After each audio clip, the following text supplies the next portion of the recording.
look at the dash camera, it shows that a lane opens up and my brother takes it. When he took that lane thinking that it was an actual lane. When he realized it wasn't an actual lane and he realized that it was a U-turn lane, he tries to get back into traffic, but there is a vehicle that was next to him on his right that sped up and blocked him from getting back into traffic. He hit the brake. There is no brake. It goes all the way to the floor, and the shake, it vibrates, and there's no brakes. Now that inspection, the police department inspection, confirms in the police report, it confirms that he had no brakes. The back caliper, the passenger back caliper did not function. It failed to operate, and it didn't work. So that's the police report. Now, when my brother hit the brake, he couldn't get back into traffic. He realized it wasn't an actual lane. It was a U-turn lane. He hit the brake doesn't work. He ends up in oncoming traffic. He lost control of that vehicle. He ends up in oncoming traffic. He avoids the first vehicle. You can see it in the dash camera. He avoids the second vehicle. The third SUV, he clears that SUV, and the SUV clips him in the back bumper. And then you have the vehicle just rotate. So that SUV clipped him from his... But in the police report, what they want to say that my brother had drove his vehicle into oncoming traffic, into a head-on collision. My brother cleared that SUV, and the SUV clipped him in the back bumper. Now there's a picture that I posted of the vehicle after the accident. Now tell me why the vehicle looks crushed inside the police department. This police department has crushed the vehicle to have it collaborate the falsified police report. Investigator Robert Drum falsified that police report, and now it's being confirmed by Internal Affairs that he falsified that police report, and Amy Ashworth knew about it since day one. He said in the police report that my brother has said, I was arguing with Dorothy, and I was angry at Dorothy in the vehicle.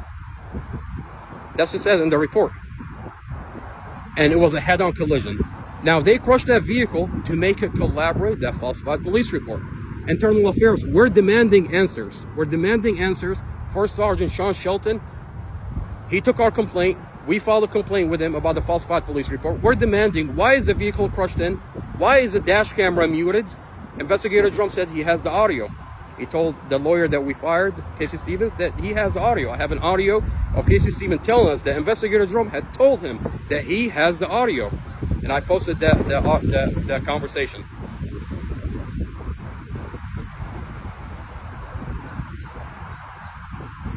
This community entrusted Investigator Robert Drum. He swore an oath to protect this community with a badge and a uniform.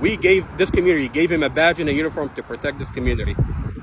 Commonwealth attorney, we voted her in and entrusted her to take care of this community and protect this community. Instead of protecting this community, she's protecting a police officer that lied on a police report. And this is not my word against her word. Internal Affairs is telling us that she knew about it since day one, and she's protecting that police officer.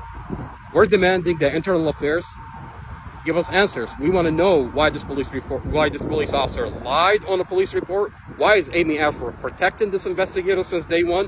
Why is the vehicle crushed in to collaborate that police report? And why is the dash camera muted? Why is the dash camera edited? Where is the rest of the dash camera? They only released 8 seconds into the last minute before impact. They released 8 seconds.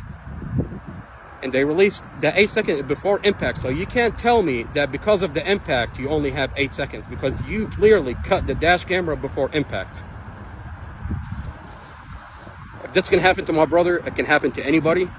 This community is going to be demanding answers. And this is not something that Internal Affairs or the police department can just brush under a carpet and pretend nothing happened.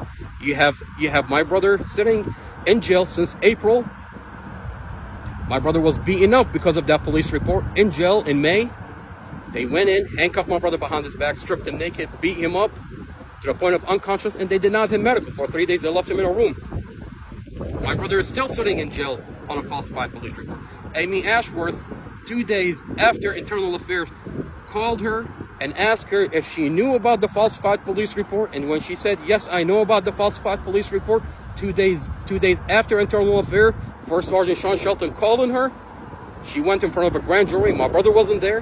His lawyer wasn't there. She went in front of a grand jury and used that falsified police report, used Investigator Robert Drum, and indicted my brother and upped the charge from malicious wounding to murder. using that falsified police report. We're demanding that Internal Affairs give us answers. We're demanding that they hold her accountable. She used that falsified police report. That officer, his name is on the indictment. The FBI has all this information. We gave them the audio to Internal Affairs. They're looking into this police department. They're looking into the Commonwealth Attorney. And we're demanding answers. And we hope that Internal Affairs do their job. For Sergeant Sean Shelton with their Internal Affairs, we demand that you give us answers and do your job, sir. Do your job. We want my brother released and Investigator Robert Drum held accountable and Amy Ashworth held accountable.